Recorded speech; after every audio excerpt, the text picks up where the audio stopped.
Okay, so the last couple of sections here, the last types of quadrilaterals that we need to talk about are trapezoids and kites. Um, like I said, they're quadrilaterals, but they are not parallelograms. So a lot of the properties that fit for a parallelogram are not going to fit here for a trapezoid and a kite. So you have to sort of set those aside and recognize some of the specific properties for these guys. Your vocabulary terms here, we got to know what a trapezoid is. We're going to talk about that. Base angles, what an isosceles trapezoid is. Trapezoids have mid-segments. And then we got to know what a kite is and how to use some of its properties. Okay, so some of your definitions. A trapezoid is a quadrilateral with exactly one pair of parallel sides. Okay, now, not two pair, that's a parallelogram, right? But if it has exactly one pair of parallel sides, it's a trapezoid. Those parallel sides are called bases. A trapezoid has two pairs of base angles. And we're going to talk a little bit more about that, but base angles imply two angles. You can't talk about one angle in a trapezoid as a base angle. It takes two. And they're going to be the angles that share the same base. And so there's two pairs of base angles, and again, we'll talk about where those are. The non-parallel sides of the trapezoid are the legs, okay? And if the legs of a trapezoid are congruent, then the trapezoid is an isosceles trapezoid. And what you're going to find is that the trapezoid has a few parts to it, kind of like a triangle does. And one thing that they do have in common is this idea of being isosceles. Isosceles triangle has two congruent sides, and isosceles trapezoid has two congruent sides also, and it's going to be the legs. Okay, so what a trapezoid and an isosceles trapezoid looks like, a couple of pictures here. Okay, so the parallel sides of a trapezoid are called bases. Okay, the non-parallel sides are called legs. And if those legs are congruent, like here, then this is where your isosceles trapezoid comes in. Your base angles, since these sides are called bases, your base angles are these angles here that share a base. So there's one pair of base angles. So when you talk about base angles, you're talking about two angles, and they have to come together, right? And here's your other pair of base angles. So there's two pairs, and it takes two of them to create base angles. Okay? So there are those vocabulary terms, and you need to be very aware of those. All right, now some theorems. And what you're going to find is most of the properties of a trapezoid are specific to an isosceles trapezoid. What you need to know about a trapezoid, and we'll go back for a second, are things like this. It's a quadrilateral, so all the angles add up to 360 degrees, right? So the sum of the angles is 360 degrees. You also need to understand that these are parallel sides. This can be a transversal. So these angles here are going to be supplementary, right? So this angle and this angle are going to be supplementary.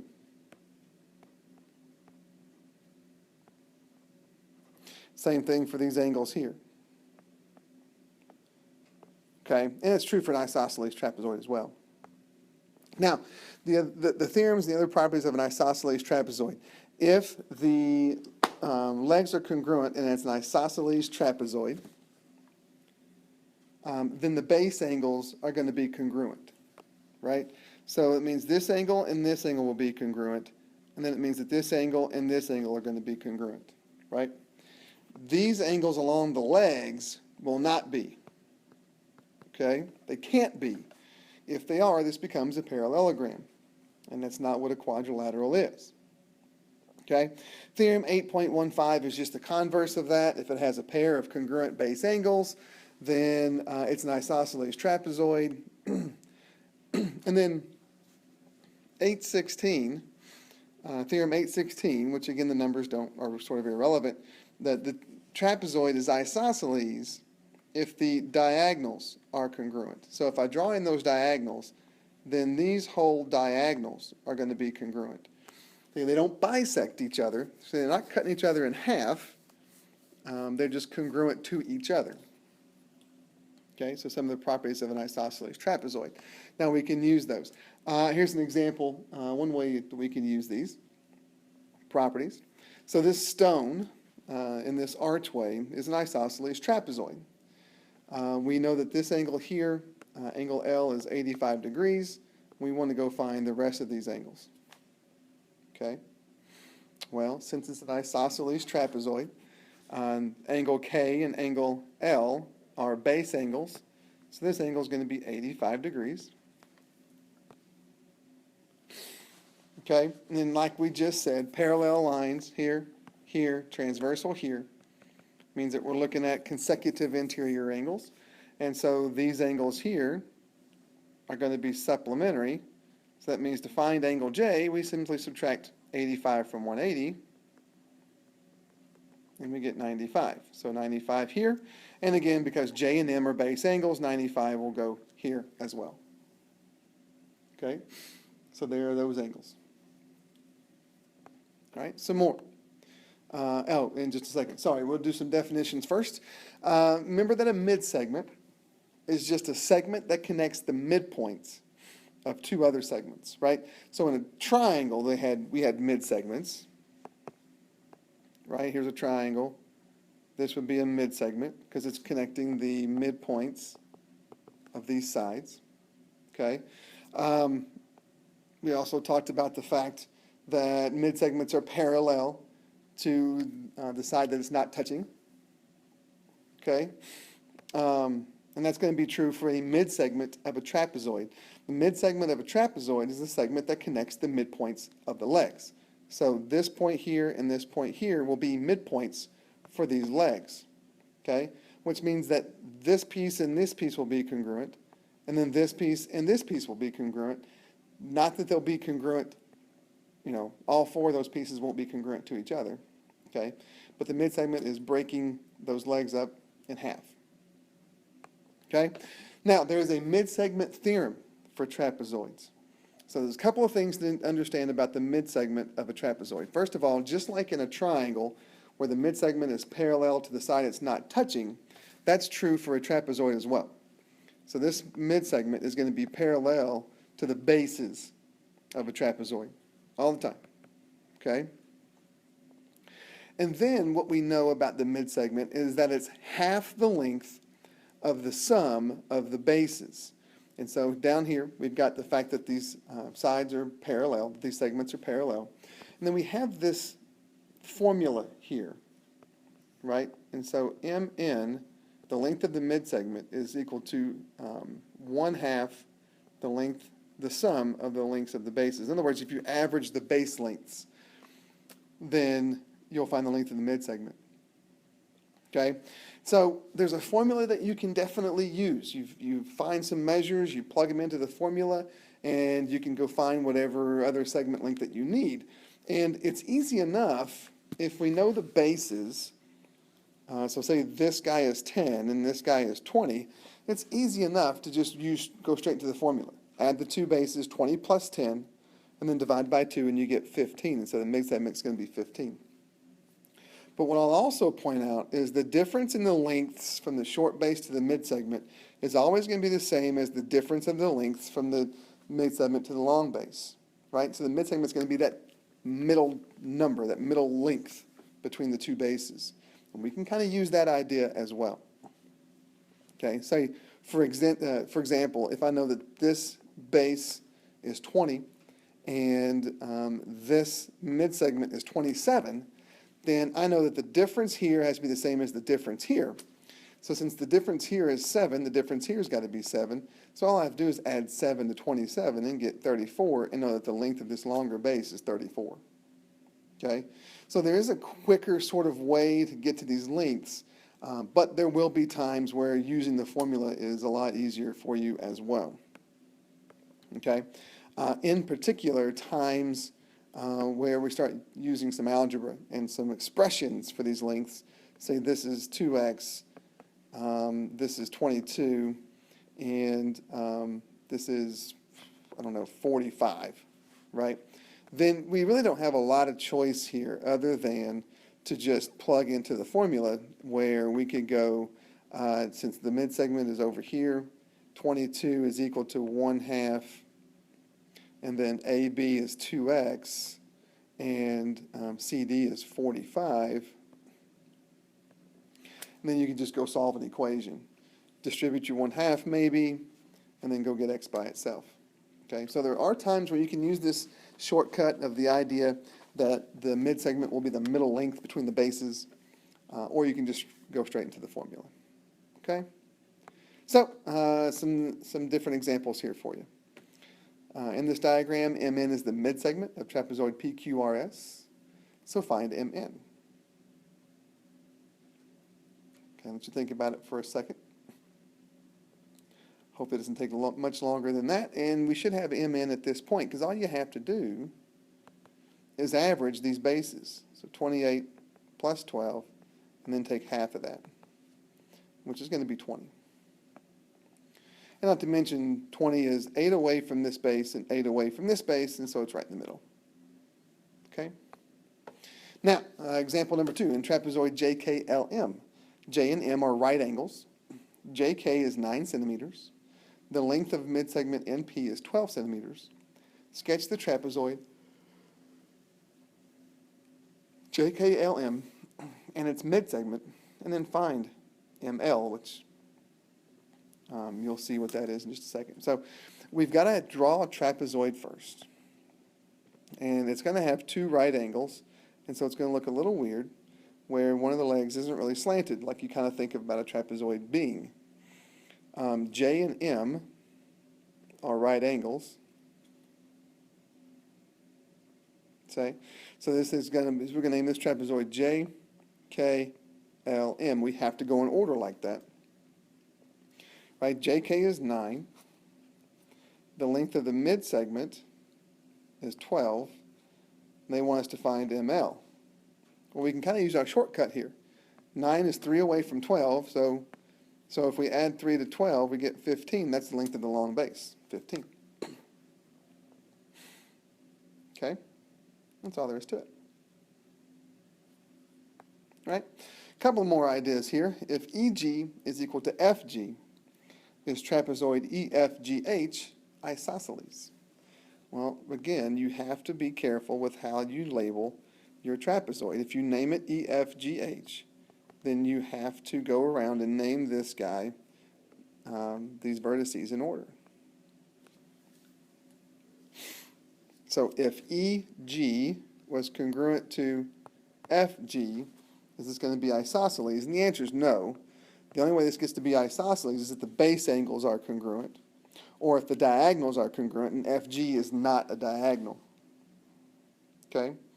So, nope, that's not going to be an isosceles trapezoid.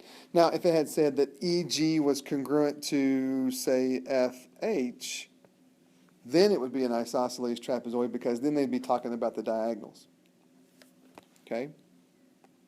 All right, one more here.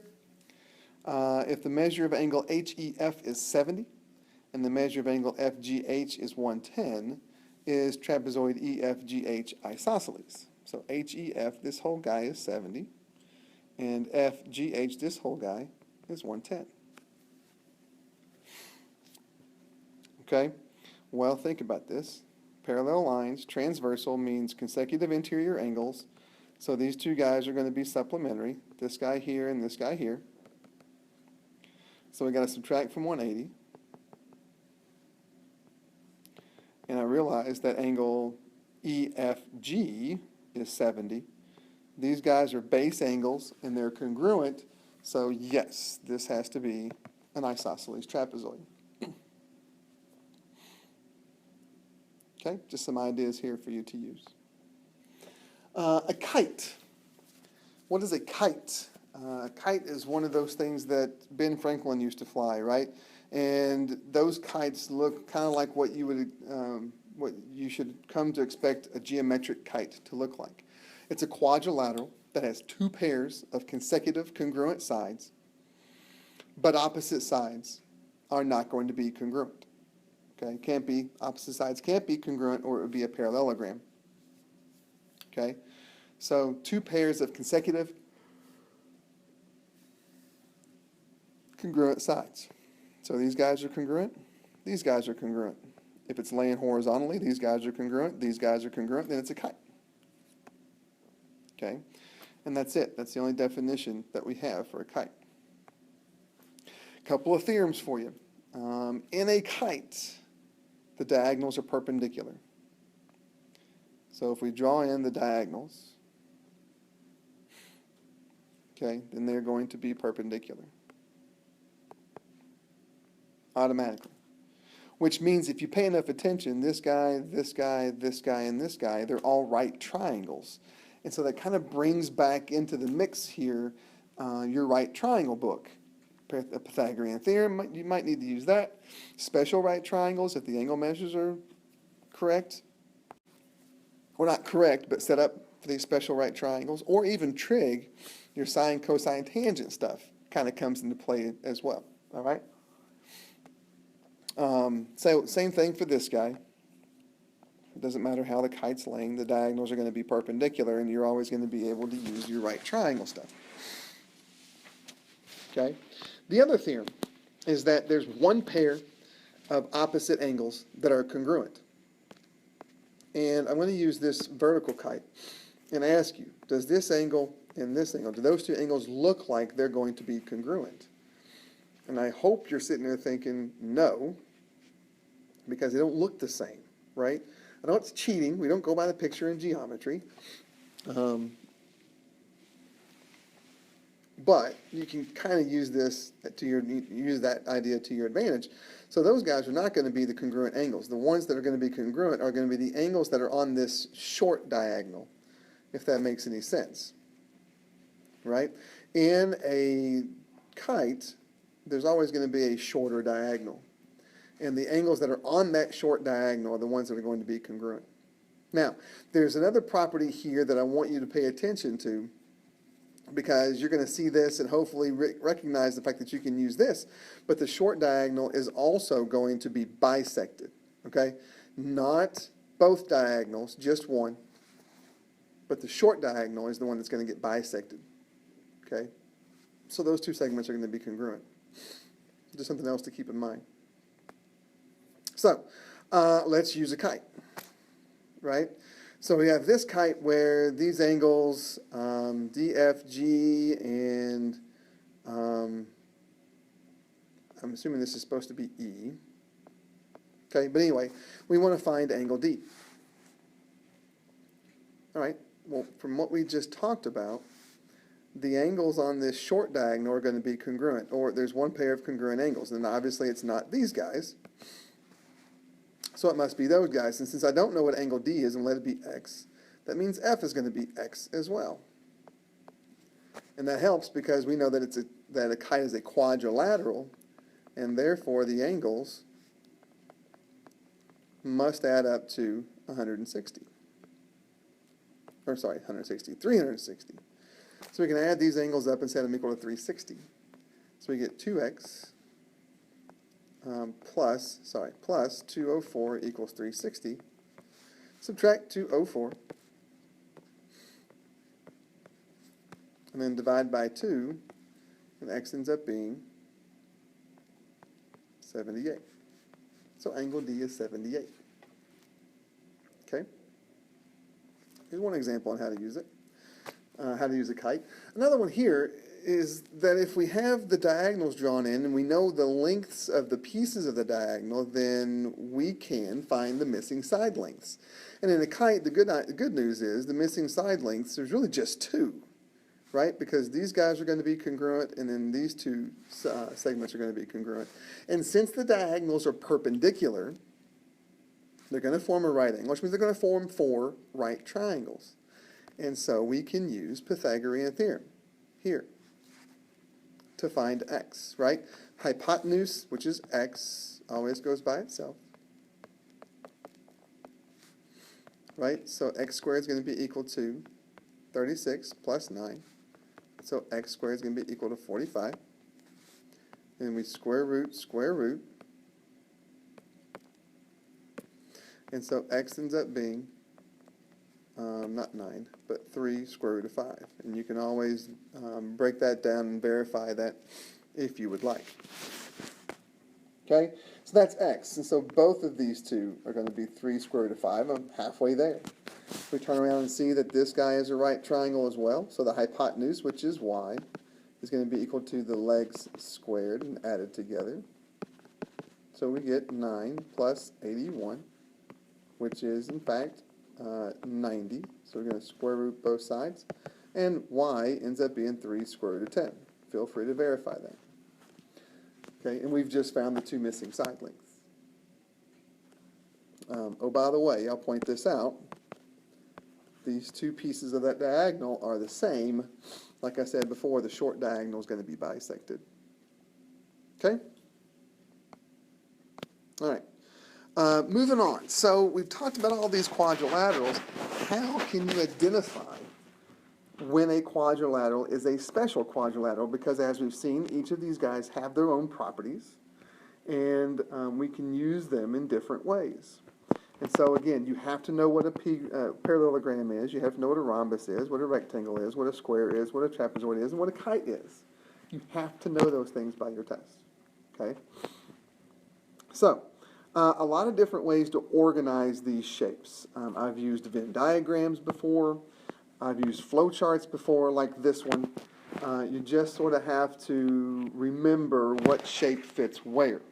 Okay, for example, we've been talking about quadrilaterals. And so if we take every quadrilateral in the known universe and stick it in that top layer right there, then here's what we can do. We can section off some of these quadrilaterals and call them parallelograms, right? So we're going to drop down here and put all of our parallelograms in this little area right here. Now, some quadrilaterals are not parallelograms, and they're trapezoids instead, and so they would fit here, right? One pair of opposite sides parallel makes that a trapezoid. Both pair of opposite sides parallel make them parallelograms and will fit over to the left. Now, there are even some additional quadrilaterals that do not fit a parallelogram or a trapezoid definition, but fit the definition of a kite. And so we'll section those guys off and put them over here. And those are the quadrilaterals who have two pair of consecutive sides congruent. Now, don't mistake me. Not every quadrilateral has to fit into either parallelogram, trapezoid, or kite. There are some that are just going to be regular old quadrilaterals. They're going to be floating up here all by themselves. Okay, now, if we decide that a quadrilateral fits the definition of a trapezoid, then we need to check to see if it's an isosceles trapezoid, see if those legs are congruent. Because as we've seen, there are some properties to an isosceles trapezoid that we could use. If we decide a quadrilateral is a parallelogram, some of those parallelograms will fit the definition of a rectangle, 4 right angles.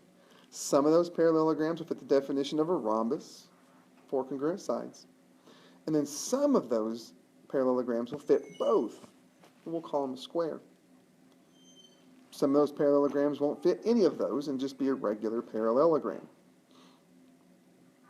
Okay, but if a parallelogram fits the definition of a rectangle and a rhombus, then we're going to call it a square. Okay? Now, how to use this flowchart. Okay? Quadrilateral ABCD has at least one pair of opposite angles congruent. What types of quadrilaterals meet this condition? Well, if we back up, okay, in a parallelogram, one of the properties is that both pair of opposite angles are congruent. So it's this thing, it said at least one pair. So it could be a parallelogram, right? So I know that the shape that we're talking about could be a parallelogram. Okay, it could also be a more specialized one, a rectangle, or a more specialized one, called a rhombus, or it could be even a more specialized one that fits both and be a square. But don't forget, one of the theorems for a kite says that one pair of opposite angles are congruent, right? And so this thing could be a kite. So what types of quadrilaterals meet this condition? There you go. The ones we just talked about. Okay? So you have some information. We would need more to know exactly what kind of shape this thing was. But we can at least narrow down to these guys. Okay? Example number 2. Take a look at this guy and see if you can't come up with the most specific name for quadrilateral ABCD.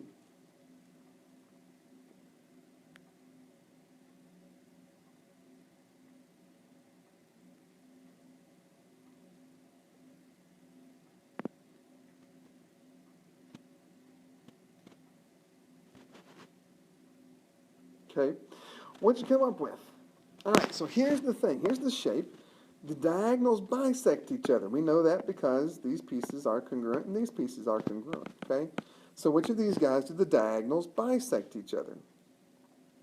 Well, it does in a parallelogram, it does in a rhombus, it does in a rectangle, and it does in a square. Here's the question.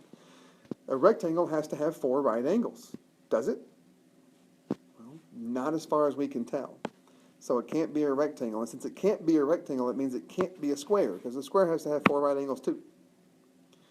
Now, a rhombus has all 4 sides congruent. And in this quadrilateral ABCD, the 4 sides are not congruent, so it's not going to be a rhombus either. What's left? Parallelogram. Okay? And there you go. And as a matter of fact, the diagonals bisecting each other is a theorem that we use for parallelogram. There's just not any more information to make it a more specialized one, so we have to stop there at parallelogram. Okay? Example 3 here for you. Look at this real quick. Is enough information given in the diagram to show that quadrilateral PQRS is an isosceles trapezoid? Take a look at that. Well, here's the thing. To be a trapezoid, you have to have one pair of opposite sides parallel first. Before you even worry about it being isosceles, we got to make sure it's a trapezoid. Well, because these 2 angles are supplementary, right? They're consecutive interior angles with those 2 lines in that transversal. And since they are supplementary, they do add to 180. That means that these 2 sides here have to be parallel, here and here. So it is at least a trapezoid. Which means that this angle and this angle are base angles, and since they're congruent, then this thing does have to be an isosceles trapezoid. So the answer to this is yes. There's enough information to make this an isosceles trapezoid. Okay? All right. All right, so you don't have these examples in your notes. Maybe we can go through them really quickly. Quadrilateral DEFG has at least one pair of opposite sides congruent. What types of quadrilaterals meet that condition? Look at number 2, give the most specific name for those quadrilaterals, okay? Try those real quick. Stop the video, start it back up, and see if you're right.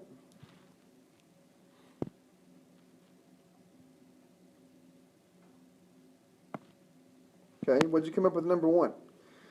Since at least one pair of opposite sides are congruent, that does fit the definition of a parallelogram. And of course, since it does, because the parallelogram has two sets of opposite sides congruent, it's possible that the shape is a rectangle, a square, or a rhombus. But don't forget that in an isosceles trapezoid, it has one pair of opposite sides congruent, so this thing might be a trapezoid. Okay. The most specific name for quadrilateral A is going to be a kite. Okay? Why a kite? Because it has one set of consecutive congruent sides here and one set of congruent consecutive sides there. And that's the definition. Okay? Opposite sides are not congruent, but 2 sets of consecutive sides are. And B, you can see there, is a trapezoid. Okay? And why a trapezoid? Because when you add these 2 together, you get 144. Hold up. Are you looking at this with me? This diagonal is 144. This diagonal is 137. So it's not going to be an isosceles trapezoid. I don't see how this can be a trapezoid, so I'm going to mark this out and say just a quadrilateral. Until I find out otherwise, there's nothing else here that would make us believe that this is a that this is a trapezoid. So this is just going to be a regular old quadrilateral. Okay? All right, so that's it. Hopefully that makes enough sense. We'll go over this some more in class. Make sure you have your homework done, and we'll see you then.